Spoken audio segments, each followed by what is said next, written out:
네, 오늘 요한일서 2장 1절에서 6절의 말씀을 가지고 그리스도 안에 머물라라는 제목으로 우리가 함께 은혜 받기를 원합니다. 우리가 세상을 살아가다 보면 세상에서 그 사람이 누구를 만나느냐에 따라서 인생이 바뀔 수가 있습니다. 여러분의 인생사 가운데에서도 그것이 좋은 의미이든지 나쁜 의미이든지 분명히 여러분의 삶에 지대한 영향을 끼친 사람을 만나고 왔을 것입니다.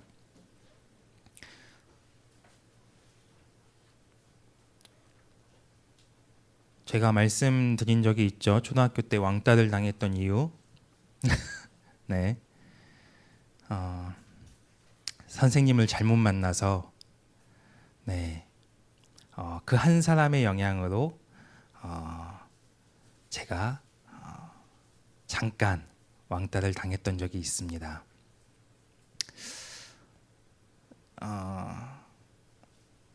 우리가 이 세상을 살아가다 보면 크던 작던 우리는 우리의 인생사 가운데 계속해서 어떠한 영향을 끼치고 또 어떠한 영향을 주는 그런 사람들이 분명히 존재하게 됩니다. 우리가 영광교회를 만난 것은 하나님의 크신 은혜이고 그 은혜 안에서 우리의 삶이 변화되어지고 우리의 가정이 변화되어지고 또 우리의 신앙이 계속해서 성장해 올 수 있었듯이 또 이 세상에서 어떠한 사람을 잘못 만나서 우리가 아픔을 당하고 고통 가운데 있게 되고 어떠한 문제를 만날 수도 있게 되듯이 이 세상을 살아오는 과정에서 누구를 만나느냐에 따라서 우리는 우리의 삶의 많은 변화와 또 많은 아픔 혹은 많은 기쁨을 얻게 됩니다. 이처럼 세상살이도 어떤 사람을 만나느냐에 따라 인생이 바뀌기도 하는데 하물며 그리스도를 만난 성도의 삶이 변하지 않고 그 존재 방식이 변하지 않는다는 것은 있을 수가 없는 일인 것입니다. 그리스도를 발견하고 그분을 알게 되는 순간 우리의 인생사는 변화되어질 수밖에 없습니다. 제가 주님을 알지 못했을 때에는 그렇게 주님을 부인하고 그렇게 불신을 가지고 상처를 선택하며 살아왔던 저의 삶이었지만 주님을 만나고 주님을 알게 된 이후부터 저의 삶은 계속해서 변화되어 왔습니다. 자꾸만 부정적으로 보던 시선이 긍정적인 시선으로 바뀌어졌고 하나님을 향해 부정적이고 불신앙을 가지고 나아갔던 저의 모습이 하나님께 대한 믿음과 감사로 바뀌어지는 것이었습니다. 그런데 이것은 저뿐만이 아니라 여기에 있는 모든 성도님들에게도 동일한 역사였을 것이라고 저는 믿습니다. 여러분 안에 존재하는 주님의 생명과 그분의 말씀을 통해서 여러분이 무엇을 향해 가야 하고 또 무엇을 붙잡아야 하고 무엇에 초점을 두어야 하는지가 여러분의 인생사 가운데 반드시 설정되어야 합니다. 그래서 은혜로 사는 삶이 무엇인지를 깊이 경험하고 하나님의 생명으로 사는 것이 무엇인지 깨달아지는 시간들이 반드시 와야 하는 것입니다. 이러한 삶의 방식은 우리의 힘과 우리의 노력으로 얻을 수 있는 것이 아닙니다. 하나님은 우리의 존재에 응답하시는 분이시기에 우리가 우리의 존재됨을 받아들일 때 하나님의 모든 약속은 이루어지고 우리 안에 그분의 생명이 실체화되어지는 시간이 오게 되는 것입니다. 내 존재를 받아들이면 그 존재 안에 성경 66권의 모든 하나님의 축복과 약속들이 이루어졌음을 발견하게 될 것입니다. 여러분의 그 존재, 하나님께서 말씀을 통해서 우리에게 말씀하고 계시는 그 존재를 여러분의 삶으로 또 여러분의 신앙 가운데 계속해서 믿음으로 받아들이고 그 존재가 여러분 안에 인격화되어져서 그 존재됨을 가지고 살아갈 때 이미 성경 66권의 하나님의 모든 약속은 여러분 안에 성취된 것입니다. 그렇기 때문에 우리는 그저 우리의 인생사를 통해 우리의 존재에 응답하시고 모든 축복과 약속을 이루어 가시는 하나님을 믿고 따라가기만 하면 되는 것입니다. 단지 그 과정에서 우리가 육체로 살아왔던 내 삶의 옛사람의 방식들에 대한 이러한 끊임없는 싸움과 철저한 회개의 시간들이 있어야 하는 것이며, 그래서 우리의 영성의 과정 가운데 하나님의 은혜로 살아가는 영적 질서가 우리의 인생사 가운데 또 우리의 신앙 가운데 반드시 풀어지고 회복되어져야 합니다. 하나님은 우리로 하여금 이 땅에서의 육체의 힘으로 몸부림치면서 살아가도록 우리를 만들지도 않았을 뿐더러 우리를 그렇게 이끌어 가시는 분도 아니십니다. 우리의 인생사 가운데 육체의 방식과 땅에서의 매임이 우리로 하여금 하나님의 존재로서의 삶을 누리지 못하게 한다는 사실을 우리는 반드시 기억해야 합니다. 하나님의 은혜로 산다는 것은 나의 죄성과 악함들을 하나씩 하나씩 풀어가면서 하나님과 조금씩 가까워지고, 또 하나님이 나의 삶 속의 모든 묶임과 상처들을 만지심으로 말미암아 하나님과 더욱 가까워지는 것입니다. 또 그러면서 내가 어떤 존재인지를 깨닫게 되므로 더 이상 옛사람의 방식이 아니라 새사람의 삶의 방식들이 내 안에 인격화되어지고, 육체의 힘으로 살았던 삶에서 이제는 하나님의 말씀과 하나님의 능력, 그분의 방식, 그분의 질서로 사는 것이 편안해지는 이러한 삶이 하나님의 은혜로 사는 삶인 것입니다. 이처럼 성도의 삶은 하나님의 은혜가 풍성함으로 말미암아 하나님을 만나기 전과 하나님을 만나고 난 후가 반드시 확실하게 변화로 드러나야 합니다. 하나님을 믿는다고 하면서도 여전히 육체의 힘으로 살아가고 자신 안에 존재하는 악함과 묶임들을 계속해서 방치하면서 신앙생활을 하는 이러한 잘못된 영적 흐름들을 이제는 완전히 끊어내는 시간이 와야 합니다.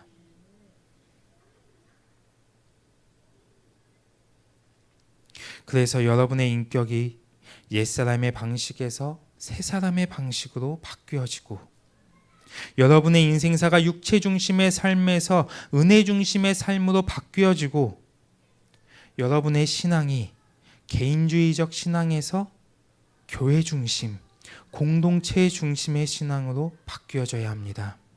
또 여러분의 목표가 이 땅 중심에서 하나님 나라 중심으로 바뀌어져야 하는 것입니다.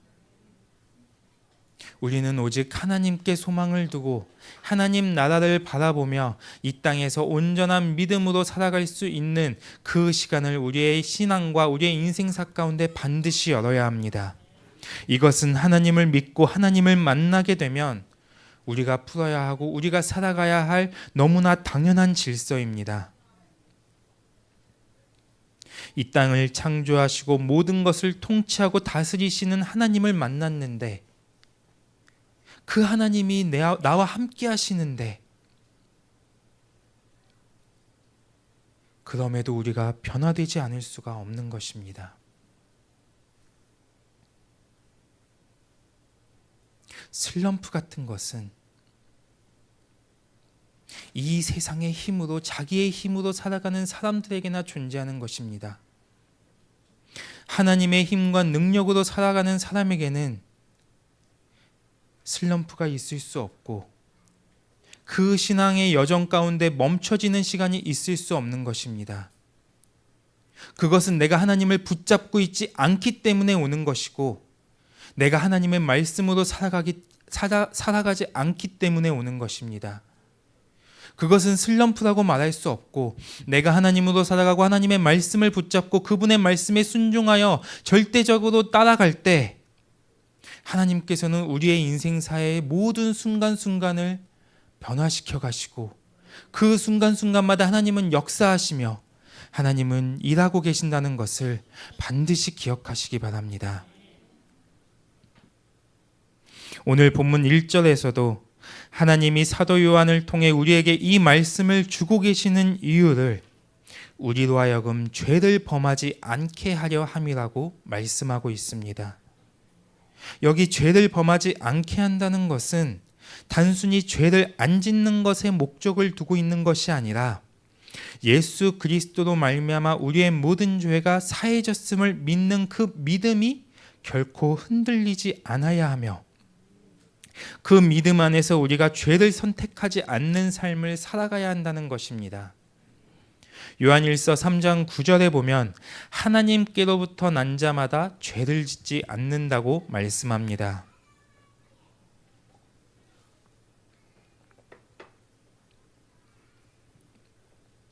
하나님께로부터 난 자가 누구입니까?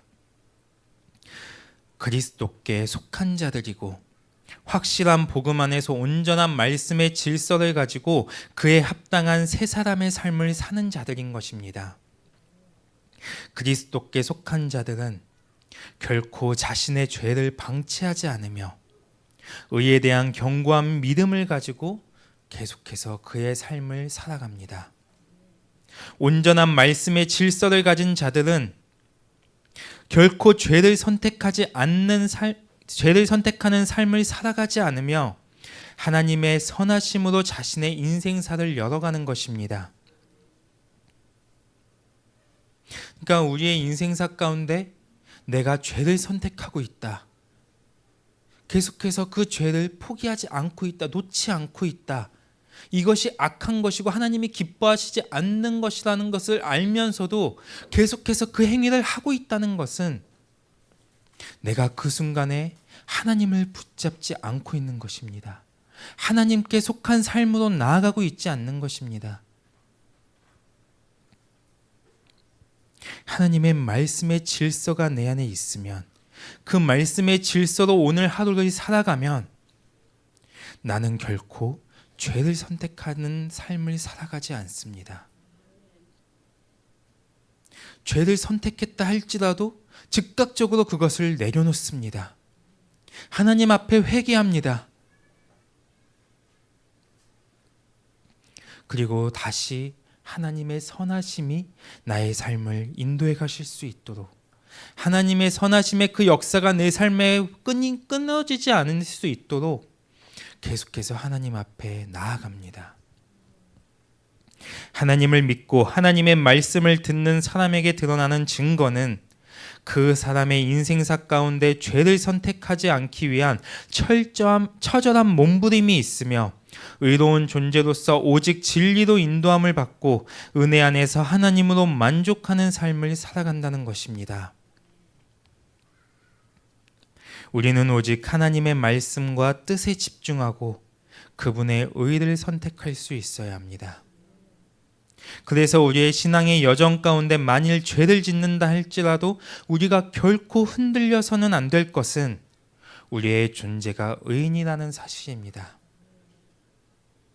지금도 우리는 하나님 앞에 계속해서 우리의 존재됨을 가지고 나아가야 합니다.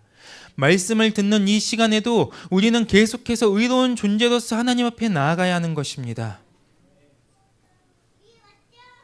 1절 하반절에 보면 만일 누가 죄를 범하여도 아버지 앞에서 우리에게 대언자가 있으니 곧 의로우신 예수 그리스도시라고 말씀합니다. 우리는 예수 그리스도로 말미암아 하나님의 생명을 얻었으며 죄와 사망으로부터 의롭다함을 받은 존재들입니다. 그렇기 때문에 우리는 더 이상 죄와 사망의 종노릇하는 자들이 아니라 하나님의 생명 안에서 왕노릇하는 자들이 되어야 합니다. 이 왕노릇이라는 것은 왕과 같이 내가 무엇인가 많은 것을 가졌고 이 세상에서 무엇인가를 내가 이루었고 어떤 높은 위치에 있고 이러한 것을 말하는 것이 아닙니다. 내가 이 세상에서는 가진 것이 없어도 너무나 낮은 위치에 있어도 그 위치를 누가 정한 것입니까? 내가 정한 것이고 세상의 기준이 정한 것입니다. 하나님은 결코 우리를 그렇게 바라보지 않으시고 하나님께서는 우리를 항상 의롭다 여기시며 거룩하다 여기시고 존귀하다 여기십니다. 우리는 그 존재됨으로 살아갈 수 있어야 하며 그 존재됨을 가지고 하나님 앞에 나아갈 수 있어야 합니다. 여러분이 만일 또다시 죄를 짓는다 할지라도 하나님께서는 우리에게 회개할 수 있는 은혜를 주셨으며 우리의 피 흘린 변호사, 우리의 중재자 되시는 그리스도로 말미암아 용서함을 받을 수 있는 은혜를 주셨습니다. 우리는 예수 그리스도 안에서 의롭다함의 은혜를 입은 존재로서 우리 안에 존재하는 죄와 비진리, 묶임들과 싸울 수 있어야 하며 우리의 영혼을 죄를 선택하지 않는 상태, 죄로 하여금 즉각적으로 회개하여 돌이킬 수 있는 상태로 만들어갈 수 있어야 합니다. 그리고 하나님 아버지께서 예수 그리스도를 우리에게 회복시켜 주신 우리의 그 존재됨이, 예수 그리스도를 통해 우리에게 회복시켜 주신 우리의 그 존재됨이 결코 단 한순간도 흔들리지 않아야 하는 것입니다. 사단은 끊임없이 죄를 가지고 우리를 정죄합니다. 너의 모습을 봐. 너의 그 하루의 삶을 돌아봐봐. 너가 어떻게 하나님 앞에 나아갈 수 있어? 너가 어떻게 담대함으로 하나님께 기도할 수 있어? 하나님께 무엇을 구할 수 있어? 사단은 끊임없이 우리로 하여금 죄를 선택하게 하고 하나님 앞에 나아가지 못하게 하며 우리를 조롱하고 우리를 정죄합니다. 그러나 우리는 더 이상 죄를 지었다고 해서 심판당하고 멸망당할 존재가 아니라는 것을 반드시 기억해야 합니다. 왜냐하면 우리에게는 회개할 수 있는 은혜가 있기 때문입니다. 이것을 다시 말하면 우리가 멸망당하는 궁극적인 이유는 우리가 죄를 지었기 때문이 아니라 회개하지 않아서라는 것입니다.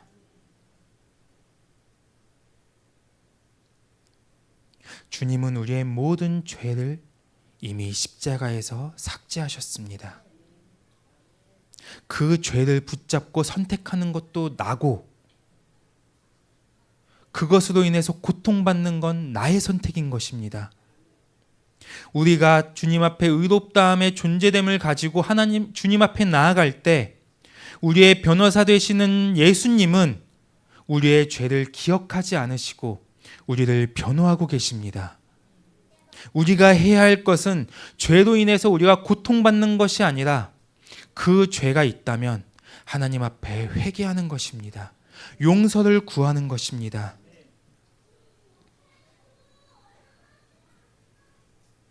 모든 성도가 결코 죄를 방치해서는 안 되는 이유가 바로 이것입니다.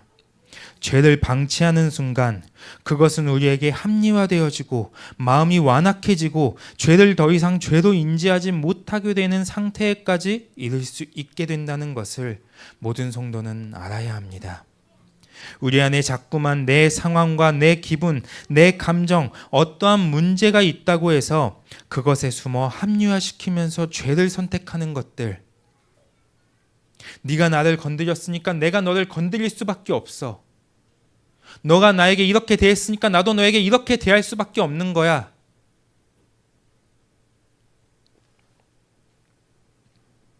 그리스도인에게 있어서 죄를 선택하는 것에 대하여는 그 어떠한 이유도 그 어떠한 변명도 있을 수 없습니다. 우리가 죄를 방치하지 않고 우리 안에 날마다 온전한 회개가 이루어질 때 우리는 점점 죄를 선택하지 않는 새 사람의 상태로 회복되어져 가게 될 것입니다. 그리고 이뿐 아니라 용서함의 감격과 함께 하나님과의 더욱 친밀한 교제가 이루어지면서 점점 더 하나님이 기뻐하시는 존재들로 회복되어져 갈 것입니다.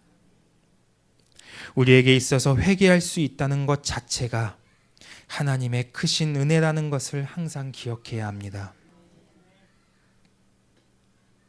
로마서 5장 20절에 죄가 더한 곳에 은혜가 더욱 넘쳤다고 말씀하고 있습니다. 여러분의 인생사 가운데 회개를 통한 용서함의 은혜, 존재됨의 은혜, 의롭다함의 은혜, 하나님의 생명으로 사는 자의 그 은혜가 더욱 풍성하게 넘쳐나기를 주님의 이름으로 축복합니다. 2절에 보시면 그는 우리 죄를 위한 화목제물이니 우리만 위할 뿐 아니요 온 세상의 죄를 위하심이라. 이게 무슨 말입니까? 예수 그리스도가 나의 죄를 위해 화목제물이 되어주셨기 때문에 나의 어떠한 죄도 하나님과 나 사이를 결코 갈라놓을 수가 없다는 것입니다. 다시 말해 죄를 지은 인간은 하나님과 화목할 수 없는데 예수 그리스도가 인간의 몸을 입고 이 땅에 오셔서 화목제물이 되어주심으로 말미암아 하나님과의 끊어진 관계를 회복시켜 주셨고, 이것은 그냥 단순히 관계만 회복시켜 준 것이 아니라 지성소에서 하나님을 만날 수 있는, 우리가 그분과 대면할 수 있는 영광스러운 관계로 우리를 회복시켜 주셨다는 것입니다. 그렇기 때문에 우리가 하나님과 멀어지는 것은 죄 때문이 아니라 우리의 불신앙 때문입니다. 우리가 죄를 지었기 때문에 하나님께서 우리를 멀리하는 것이 아니라 우리가 하나님 앞에 떳떳하지 못하기 때문에 우리가 스스로 하나님을 멀리하고 있다는 것을 알아야 합니다. 성도는 하나님과의 교제를 방해하고 하나님과의 관계성을 깨뜨리고 하나님과 멀어지게 하는 것들을 결코 단 한순간도 용납해서는 안 됩니다. 그러므로 우리가 하나님으로부터 스스로 멀어지지 않기 위해서는 끊임없는 회개가 우리의 신앙 가운데 있어야 합니다. 내 안에 존재하는 악함과 연약함, 잘못들, 그리고 그로 인해 넘어지는 것들, 이러한 것들을 가지고 하나님 앞에 나아가 회개함으로 날마다 하나님의 은혜의 풍성함으로 들어갈 수 있어야 합니다. 자꾸만 자기 자신을 봐야 합니다. 그리고 자기 자신을 인정해야 합니다. 자신의 연약함을 인정할 수 있어야 합니다. 내가 넘어졌음을 시인할 수 있어야 하는 것입니다. 처음 한 번, 두 번, 처음에만 어렵지, 내가 계속해서 이러한 삶을 살아가고 이러한 신앙을 열어가면 내 안에 하나님의 은혜가 더 크고 하나님의 역사가 더 크다는 것을 경험하면서 나를 포기하고 나를 내려놓고 나를 비우고 나를 인정하는 것은 결코 아무것도 아니라는 것을 깨닫게 되는 시간이 반드시 오게 됩니다. 제가 초창기에 영성을 시작하면서 토설하는 건 너무나 쉬웠습니다. 하나님 앞에 내 상처를 가지고 나아가 그분 앞에 엎드려 울고 애통하고 그 사람의 감정을 쏟아내는 것은 너무나 쉬웠습니다.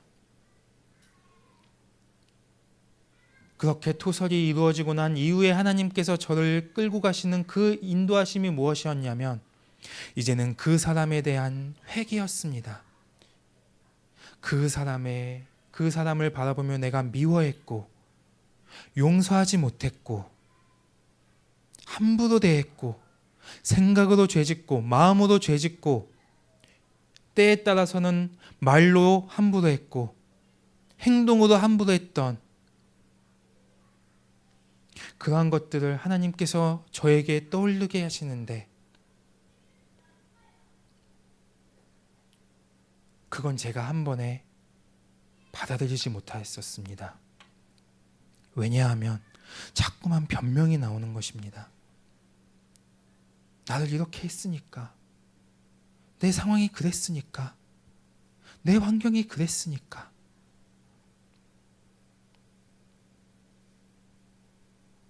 그럼에도 주님은 계속해서 저에게 말씀하셨고 주님의 그 십자가 사건이 제 안에 온 이후에 제가 하나님 앞에 나아가 온전한 회개가 열리는데 모든 것이 저의 연약함이었습니다. 저의 부족함이었습니다.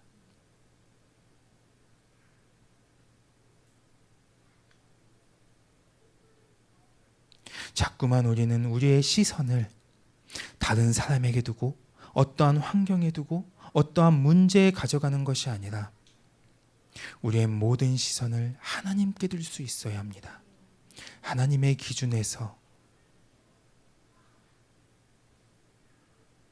하나님의 시선에서,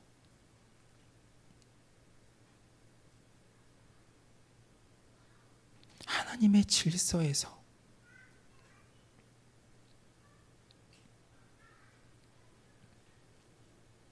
그래서 우리 안에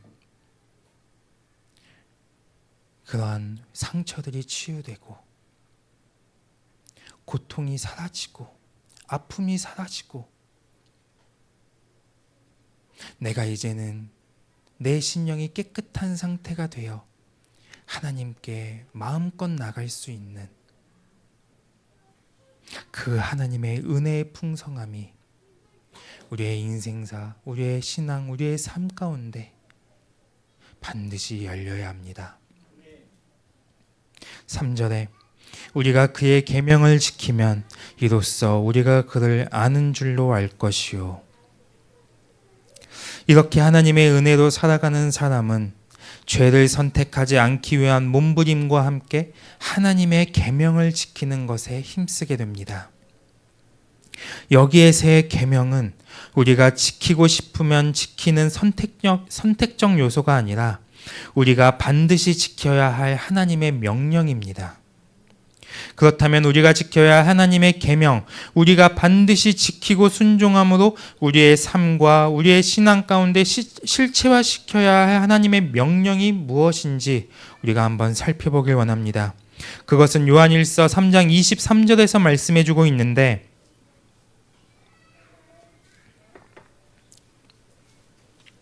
그의 계명은 이것이니 곧 그 아들 예수 그리스도의 이름을 믿고 그가 우리에게 주신 계명대로 서로 사랑할 것이니라. 즉 요한일서에서 말하고 있는 계명, 우리가 반드시 지켜야 할 그분의 명령의 핵심은 첫째로 예수 그리스도의 이름을 믿는 것입니다.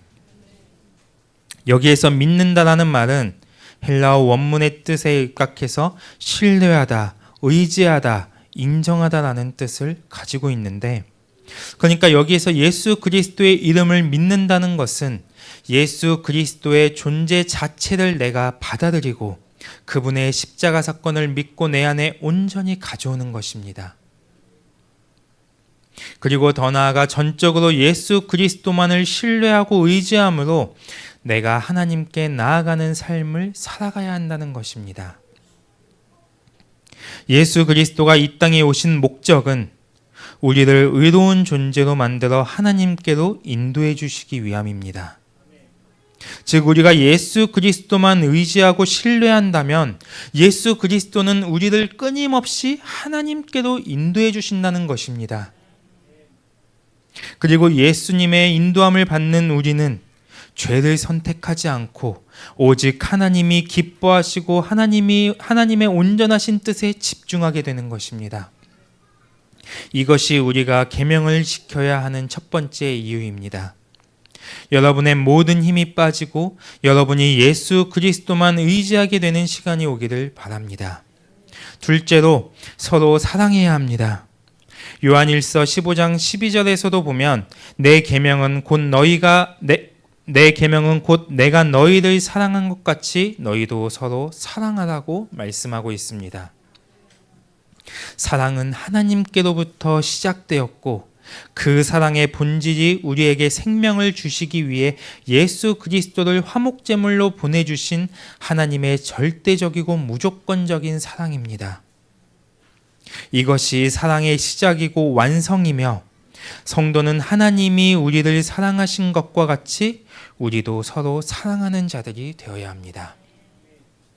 사랑은 우리가 하나님과 함께하고 있다는 증거입니다.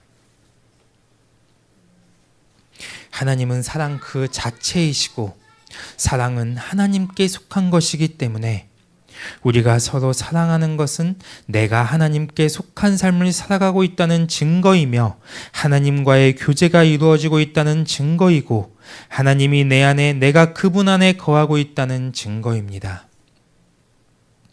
누군가를 미워하면서 우리는 하나님께 속해 있다고 말할 수 없으며 서로에 대한 불편한 마음을 가지고 하나님 앞에 기쁨으로 나아갈 수 없는 것입니다. 그러므로 특별히 성도는 주변에 적을 만들지 않는 삶을 살아야 합니다. 우리가 이 땅에 살아가면서 짓게 되는 죄 중에 가장 큰 비중을 차지하는 것이 사람과의 관계에 있습니다. 사람 때문에 걸려 넘어지고 사람으로 인해 죄를 짓게 되는 것. 중요한 것은 사람과의 관계에 있어서 짓는 죄는 많은 부분 우리의 인식 속에서 그것을 죄로 인지하지 못하고 있다는 것입니다. 우리가 도둑질을 하고 거짓말을 하고 화를 내고 이러한 것들은 우리가 얼마든지 죄로 인지할 수 있습니다.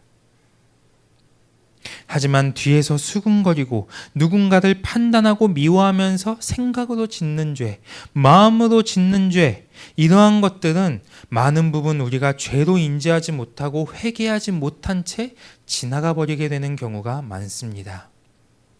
마태복음 5장 28절에 보면 사람을 보고 음욕을 품는 것도 이미 죄를 지은 것이라고 말씀하고 있습니다. 그러므로 우리는 말씀에 순종함으로 우리의 영혼을 깨끗하게 하여 거짓 없이 형제를 사랑할 수 있어야 하고 성령을 통해 우리의 마음을 항상 살핌으로 하나님의 뜻 가운데로 나아가는 삶이 될 수 있어야 합니다.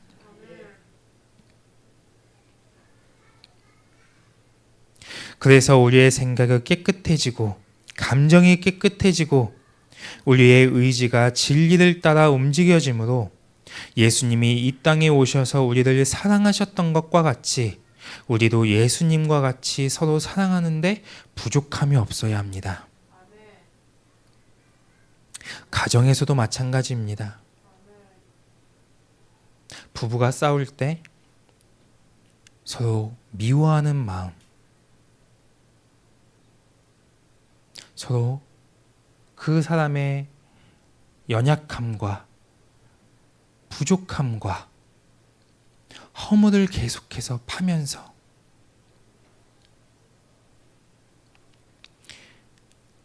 상대방을 미워하면서 싸웁니다. 그런데 보면 우리가 자녀들을 보십시오. 자녀들을 양육하고 훈계하는 과정에서 그 아이들을 매를 때린다 할지라도 아이들에 대한 미운 마음을 가지고 아이들을 대하지는 않습니다.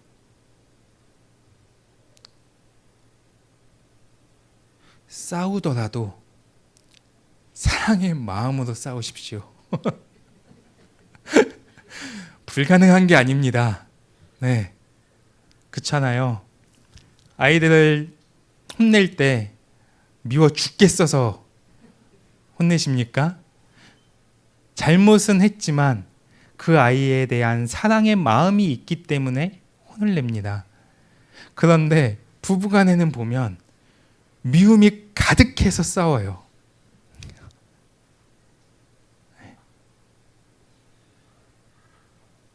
우리는 어떠한 상황에서도 그 순간에 하나님의 그 사랑이 그 공간에 있을 수 있어야 합니다.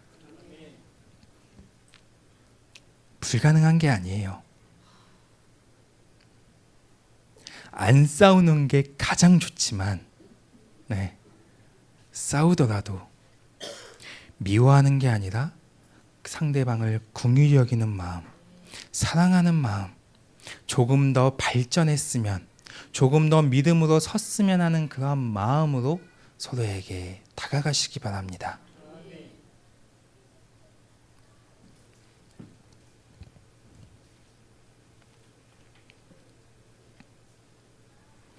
그래서 우리는 말씀에 순종함으로 우리의 영혼을 깨끗하게 해야 합니다. 거짓 없이 서로를 대할 수 있어야 합니다. 계속해서 성령님께 우리의 마음을 항상 살펴달라고, 계속해서 나를 지켜달라고, 내 마음을 보호해달라고 요청할 수 있어야 합니다. 그래서 우리의 생각이 깨끗해지고 감정이 깨끗해지고 우리의 의지가 진리를 따라 움직여지므로 예수님이 이 땅에 오셔서 우리를 사랑하셨던 것과 같이 우리도 예수님과 같이 서로 사랑하는 데 부족함이 없어야 합니다. 우리가 예수 그리스도의 이름을 믿고 서로 사랑함으로 하나님의 계명을 지키면 그 시간을 통해 우리는 하나님을 경험하게 되고 하나님을 알게 되고 그분과의 온전한 교제와 그분의 사랑 안으로 들어가는 시간이 오게 될 것입니다. 성도는 오직 그리스도 안에서 서로 사랑할 수 있어야 합니다. 성도는 그분의 완전하신 사랑 안에 머무는 자들이 되어야 합니다. 사랑은 우리를 온전케 하며 하나님은 그 사랑 안에 거하는 자들을 당신의 선하심의 방식대로 인도해 가실 것입니다. 4절 그를 아노라 하고 그의 계명을 지키지 아니하는 자는 거짓말하는 자요 진리가 그 속에 있지 않는다고 말씀합니다. 하나님을 알고 경험한 사람, 하나님과의 만남이 이루어지고 있는 사람은 그의 명령을 지키지 않을 수 없다는 것입니다. 신앙생활은 자기 마음대로 하는 것이 아닙니다. 성도의 삶은 그 인생이 자신의 인생이라고 해서 자기 뜻대로 살아가도 되는 것이 아닙니다. 성도의 진정한 신앙생활은 하나님께서 말씀하신 질서 안으로 들어가는 것이 성도가 해야 할 진정한 신앙생활인 것입니다. 그리고 그 말씀의 질서 안에서 우리의 삶을 열어가야 하고 하나님의 말씀에 절대적으로 순종하는 삶을 모든 성도는 살아갈 수 있어야 합니다. 그래서 하나님으로 살아가고 그분과의 온전한 교제가 열려있는 사람에게는 그의 삶에 반드시 진리가 드러나게 되어 있습니다. 그 사람의 말과 행동과 생각, 삶의 모습들이 누가 봐도 그리스도인이라는 것입니다. 또한 그 속에 진리가 운행되고 진리를 따라 살아가기 때문에 그들은 죄를 선택하지 않습니다. 왜냐하면 우리 안에 진리가 운행되어진다는 것은 곧 성령이 운행되어지는 것이고 그리스도의 피가 운행되어지는 것이기 때문입니다. 그러니까 이러한 사람은 존재 자체가 하나님께 속해 있다는 것이고 하나님의 통치를 받고 있는 사람이라는 것입니다. 하나님의 다스림을 받는 사람은 하나님의 선하시고 기뻐하시고 온전하신 뜻이 무엇인지 분별하면서 살아가기 때문에 그들의 삶에는 자신의 이름이 드러나는 것이 아니라 그리스도의 이름이 드러납니다. 자신의 감정이 드러나는 것이 아니라 하나님의 사랑이 자꾸만 드러나게 되어 있습니다. 우리의 삶과 신앙이 이러한 모습이 되어야 합니다. 말과 혀로만 계명을 지킨다고 하는 것이 아니라 행함과 진실함으로 하나님의 명령을 지키며 우리가 진리에 속한 삶을 살아갈 수 있어야 합니다. 우리가 말씀을 잘 받는 것도 중요합니다. 은혜 받아야 합니다. 그러나 더욱 중요한 것은 받는 데서 그치는 것이 아니라 은혜 받고 그치는 것이 아니라 받은 그 말씀을 가지고 삶으로 가져가는 것입니다. 그 말씀대로 우리가 행할 때, 그 말씀을 따라 우리가 살아갈 때 우리는 그 말씀을 통해서 나를 향한 하나님의 진정한 뜻과 의지와 그분의 마음과 사랑의 역사를 발견할 수 있습니다. 말씀을 받고 말씀의 은혜를 받고 거기서 멈추면 안 됩니다. 반드시 그 말씀을 가지고 우리의 삶에 적용해야 합니다. 반드시 그 말씀이 내 인격이 될 때까지 우리는 그 말씀을 가지고 싸울 수 있어야 합니다. 계속해서 나를 포기하고 그 포기한 자리에 말씀을 계속해서 채워서 내 삶이, 내 신앙이 더욱더 진리에 속한 삶이 되고 신앙이 될 수 있도록 우리는 계속해서 그 싸움과 그 전진을 멈추지 않아야 하는 것입니다. 5절에 누구든지 그의 말씀을 지키는 자는 하나님의 사랑이 참으로 그 속에서 온전하게 되었나니 이로써 우리가 그의 안에 있는 줄을 안다고 말씀합니다. 우리가 하나님의 명령을 지키고 진리에 속한 삶을 살아갈 때 우리를 향한 하나님의 사랑을 깨닫게 됩니다. 우리는 하나님의 사랑으로 말미암아 더욱 온전한 자들로 세워져 가게 됩니다. 하나님께서 인정하시는 진정한 성도의 모습은 말로만 하나님을 믿는다고 하거나 말씀을 지식적으로만 가져가는 자가 아니라 하나님의 말씀을 사랑하고 그 말씀에 순종하는 자라는 사실을 항상 기억해야 합니다. 우리는 이미 하나님의 사랑으로 온전하게 된 존재들이지만 수많은 비질일 가운데 사단에게 속아서 우리의 존재됨을 빼앗겨 왔습니다. 하지만 이제는 내 안에 자리 잡힌 모든 비질리들을 뽑아내고 그 안에 하나님의 진리의 말씀을 채움으로 그분의 진정한 사랑 안에 거하는 자들이 될 수 있어야 합니다. 더 이상 말씀을 사단에게 빼앗겨서는 안 됩니다. 우리가 말씀에 순종함으로 그 말씀을 내 것으로 만들어서 이제는 사단으로부터 말씀을 지켜낼 수 있어야 합니다. 말씀을 지키는 성도는 하나님의 충만한 사랑으로 변화되어집니다. 하나님의 말씀이 그 안에 운행되어지는 성도는 반드시 변화되어질 수밖에 없습니다.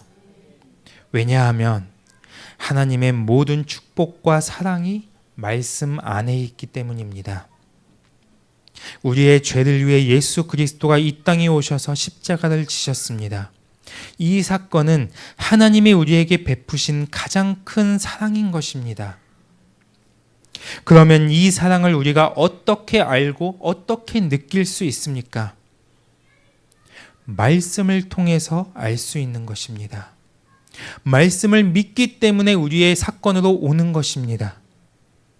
그런데 말씀을 지식적으로 가져가는 사람은 그것을 알기는 알지만 하나님의 사랑을 그 안에서 하나님의 사랑을 느끼지는 못합니다. 그러나 진리를 지키고 진리에 순종하고 진리에 속한 삶을 살아가며 그 속에 진리가 운행되어지는 사람은 하나님과의 온전한 교제와 성령의 충만함과 그리스도의 피로 말미암아 하나님의 사랑이 그들 안에 온전하게 회복되어진다는 것을 깨닫게 됩니다. 느끼게 됩니다. 사랑은 내가 노력해서 사랑할 수 있는 것이 아니라 내 노력에는 반드시 한계가 있고 연약함과 부족함이 있지만 하나님의 사랑 안에 거하고 그 사랑으로 내가 회복되어질 때 우리는 온전한 사랑을 할 수 있습니다. 여러분의 인생사 가운데 어떻게 모든 사람을 사랑할 수 있습니까? 하나님이 여러분에게 완전한 사랑을 나타내셨고 여러분은 그 사랑을 받은 존재이기 때문에 가능한 것입니다. 하나님은 지금도 여러분을 완전한 사랑으로 이끌고 계시며 예수 그리스도와 같이 우리도 서로 사랑할 수 있는 존재들로 세우셨다는 이 사실이 여러분 안에 믿음으로 받아들여지시기 바랍니다. 그래서 여러분이 그리스도 안에 거하고 그리스도가 여러분 안에 거하심으로 하나님의 사랑과 은혜가 날마다 넘쳐나기를 주님의 이름으로 축복합니다. 6절 그의 안에 산다고 하는 자는 그가 행하시는 대로 자기도 행할지니라.